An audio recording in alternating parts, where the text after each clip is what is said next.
अनुकरणीय अभ्यास चाहिँ अर्थबाट नै सुरु होस् भन्ने मेरो चाहना पनि हो र आज चाहिँ केही प्रमुख निर्णयहरू भएका छन्। यहाँहरूले देख्नुभयो पहिलो निर्णयमा अहिलेको विषम वैश्विक क्षेत्रीय र राष्ट्रिय आर्थिक अवस्था जुन छ त्यसको आज चैत्र 13 गतेसम्मको चाहिँ सत्ता हस्तान्तरण हुँदै गर्दा अथवा सरकार परिवर्तन हुँदै गर्दासम्मको पछिल्लो आर्थिक अवस्था पत्र इकोनोमिक स्ट्याटस पेपर तयार गर्नको लागि एउटा टिम तयार भएको छ। त्यसले चाहिँ 5 दिनभित्र हामीलाई त्यो रिपोर्ट दिन्छ र त्यसैको आधारमा हामीले भावी योजनाहरू तय गर्ने भन्ने छ। दोस्रोमा हामी राष्ट्रिय स्वतन्त्र पार्टीले झन्डै 2/3 निकट चाहिँ मतादेश पाएको अवस्थामा हामीले जनतामा जाँदै गर्दा एउटा विस्तृत वाचापत्र पेश गरेका थियौं।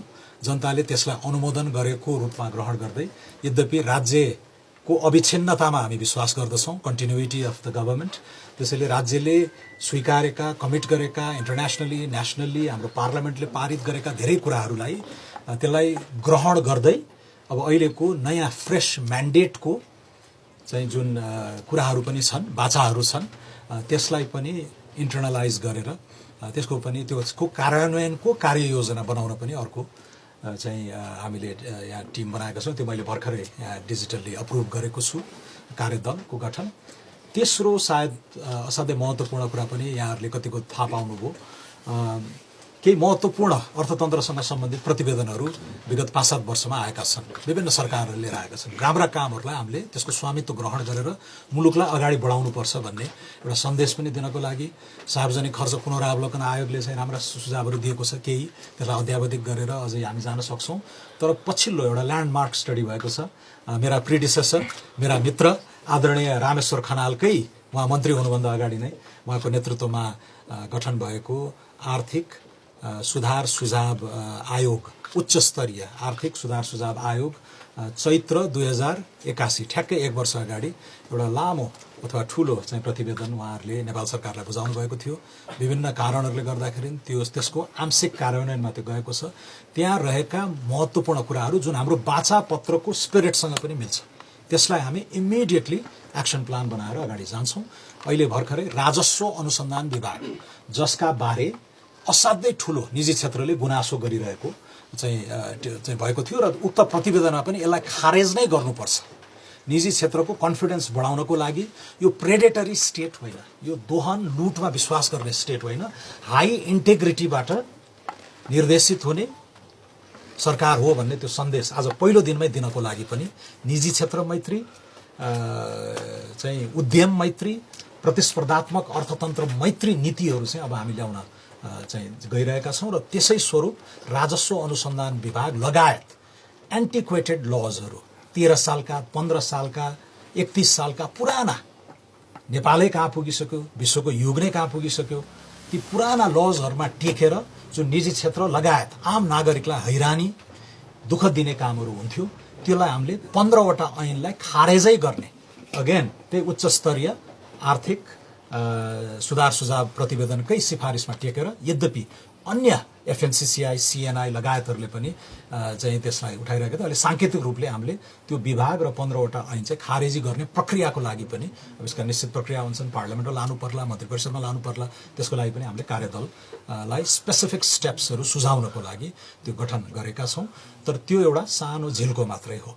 अब हामी बजेट जेठ 15 मा बजेट आउँदै गर्दाखेरि यो मुलुकको इकोनोमिक ट्राजेक्टोरी नै रिओरिएन्ट गर्ने गरेर रूपान्तरणकारी बजेटको तयारी साथीहरूले गरिसक्नु भएको छ। तर यसलाई अझै पनि हामीले यो नयाँ म्यान्डेट अनुकूल हुने गरी सोझ्याउनु पर्नेछ र त्यसमा चाहिँ अन्य धेरै रेगुलेसन्सहरू, धेरै रुल्सहरू, तजबिजी अधिकारहरूलाई पनि कन्स्ट्रेन गर्नुपर्ने हुन्छ र त्यसको काम चाहिँ अब हाम्रो कानुनी सुधारको छुट्टै रोड म्याप नै बनाएर हामी अगाडि जान्छौँ। यो सँगसँगै निजी उद्यम व्यवसायको सुरक्षा, भदौ 23-24 को घटनापछि प्राइभेट सेक्टरको प्रोटेक्सनको पनि मुद्दा असाध्यै महत्त्वपूर्ण बनेको छ र त्यसको सुरक्षा र प्रवर्धन गर्नको लागि केही नेपाल ऐन संशोधन गर्न बनेको विधेयक वा बाँकी रहेको एजेन्डालाई हामीले बजेटमै उतार्ने गरेर त्यसको पनि तयारी गर्नको लागि कार्यदल आज बनाएका छौँ। त्यो सँगसँगै ठुला रूपान्तरणकारी आयोजनाहरू, तिनीहरूलाई कहिले जग्गा खरिदको विषयमा, रुख कटानीको विषयमा,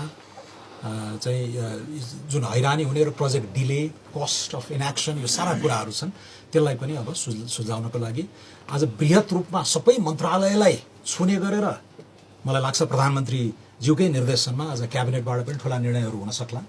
तर अर्थ मन्त्रालय र एकदम विशुद्ध यहाँबाट पारित ठुला आयोजनाहरूको हकमा पनि त्यसलाई चाहिँ अब कुनै एक्सक्युज बिना ठुला गुणस्तरीय आयोजनाहरू, पूर्वाधारका आयोजनाहरू, सडक होला, जलविद्युत होला, पोर्ट्सहरू होलान् इत्यादिमा अब बिना एक्सक्युज फटाफट काम हुनुपर्छ र त्यसको प्रतिफल सुनिश्चित गर्ने गरेर नेपाली जनताले त्यसको लाभ लिन पाउनुपर्छ भन्ने स्पिरिटबाट त्यो ठुला विकास आयोजनाहरूको सहजीकरणको लागि पनि एकदमै चाहिँ हामीले त्यो प्रोजेक्ट फेसिलिटेट गर्ने गरेर नयाँ ऐनहरू पनि ल्याउने गरेर चाहिँ आज त्यसको पनि तयारी भएको छ।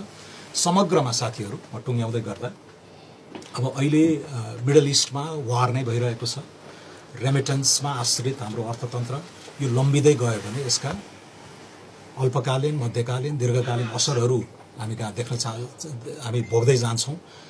तेलको मूल्य, पेट्रोलियम पदार्थ, मल इत्यादिको कुराहरूमा पनि हामीले एकदमै सूक्ष्म ढङ्गले विश्लेषण गरिरहेका छौँ। त्यस सम्बन्धी पनि हामीले छुट्टै अध्ययन नै गरेर अन्तर निकायहरू, अन्तर सरकारी चाहिँ समिति नै बनाएर एउटा रणनीति चाहिँ बनाउनु पर्नेछ।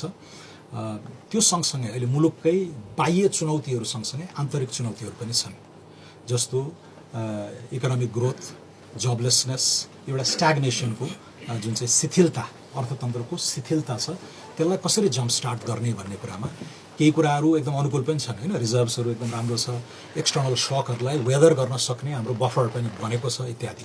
तर राजस्वकै पनि अलिकति चुनौतीपूर्ण अवस्थामा हामी छौँ। उठेको राजस्व पनि खर्च गर्न नसकिरहेको अवस्था छ, त्यसैले राजस्व र खर्चको चाहिँ खडेरी छ। बैंकहरूमा डिपोजिट एकदम बढिरहेको छ, त्यसको प्राइभेट सेक्टरले त्यो क्रेडिट अपटेक गर्न नसकेर हैन चाहिँ त्यसमा पनि मिसम्याचहरू देखिराखेको छ। भनेपछि आन्तरिक शिथिलतालाई पनि हामीले चिर्नुपर्नेछ। सो पहिलो भनेको तुरुन्तै तत्कालै सम्बोधन गर्नुपर्ने विषयहरू बाह्य चुनौतीहरू, आन्तरिक चुनौतीहरू भए।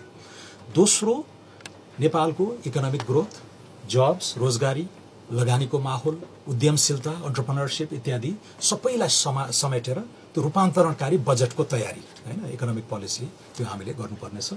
र त्यसमा हाम्रो अर्थ मन्त्रालयको नेतृत्वमा अब सबै नेपाल सरकारलाई नै हामीले सोझ्याएर त्यतातिर लान्छौँ नै। अर्को 2 महिना असाध्यै व्यस्त हुने नै छ। तेस्रो चाहिँ अब यो पिसमिल टुक्रा टुक्रा काम गरेर भएन।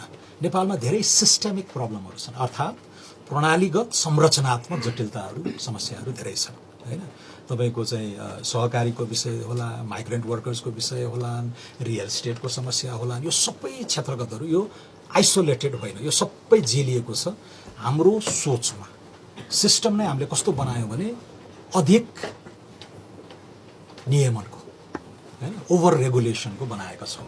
त्यस्तै तजबिजी अधिकारहरू, नियन्त्रणमुखी तजबिजी अधिकारहरू, डिस्क्रेसनरी पावरहरू हामीले धेरै दिएका छौँ। र त्यो अर्थतन्त्रलाई चलायमान गर्नको लागि, निजी उद्यमलाई आर्थिक वृद्धि, रोजगारीतिर सोझ्याउनको लागि चाहिने इन्सेन्टिभ्सहरू, उत्प्रेरणाहरू पनि पर्भर्टेड छन्, उल्टिरहेका छन् हैन। त्यसलाई पनि हामीले सच्याउनु छ। त्यसैले यो सिस्टेमिक कुराहरू, इन्सेन्टिभ्सका कुरा, ओभर रेगुलेसनका कुरा, डिस्क्रेसनरी पावरका कुरा, यी सबैलाई चाहिँ हामीले सच्याएर चाहिँ सिस्टम नै सुधार्नु पर्नेछ। ग्रे लिस्टका चुनौतीहरू छन् हैन। सबै सेक्टरमा चाहिँ केही न केही समस्याहरू तपाईँहरूले देखिरहनु भएको छ। अघि मैले उल्लेख गरेका, नाम लिएका प्रतिवेदनहरूको पनि ती मुठाहरूमा पनि यी समस्याको चाङ रहेका छन्। अब चाहिँ हामीले समाधान दिनुपर्छ र नेपाली जनताले त्यो समाधान निकाल्न सक्ने गरी एउटा निर्णायक हैसियत सहित यो सरकार बनाएका छन्। त्यसलाई सम्बोधन गर्नको लागि, त्यसलाई न्याय गर्नको लागि चाहिँ यो सरकार गठन भएको छ। यो पुरानै चाहिँ संस्कृति, पुरानै प्रवृत्ति, पुरानै संस्कारको निरन्तरतामा हामी केही न केही ब्रेक लगाउनको लागि इमानदार प्रयास गर्नेछौँ र यसको अब यो धेरै लथालिङ्ग भताभुङ्ग भएको सिस्टमलाई सुधार्नको लागि समय लाग्छ। त्यसैले अलिकति धेरै धारणा पनि गर्दै अब आज हाम्रो क्याबिनेट पनि बस्ला र सुशासनको विषयमा, आर्थिक सुधारहरूको विषयमा र गुणस्तरीय पूर्वाधारहरूको विषयमा हाम्रो असाध्यै अर्जेन्ट प्रायोरिटाइजेसन, प्राथमिकरण सहित हामी अगाडि जान्छौँ। त्यो सबैलाई एउटा टेकोको रूपमा हाम्रो अन्तर्राष्ट्रिय साख, प्रवासी मुद्दाहरू, त्यसमा पनि हाम्रो चाहिँ एकदमै ध्यान जान्छ।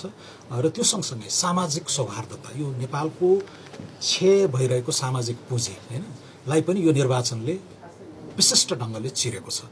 त्यसलाई पनि हामी सुदृढ बनाउँदै कन्सोलिडेट गर्दै अगाडि जानुपर्नेछ। अन्तमा हाम्रो वाचापत्रमा हामीले अब धेरै कुरा लेखेका छौँ, तर एक पानाको करार पनि छ त्यहाँ, र त्यो करारमा चाहिँ हामीले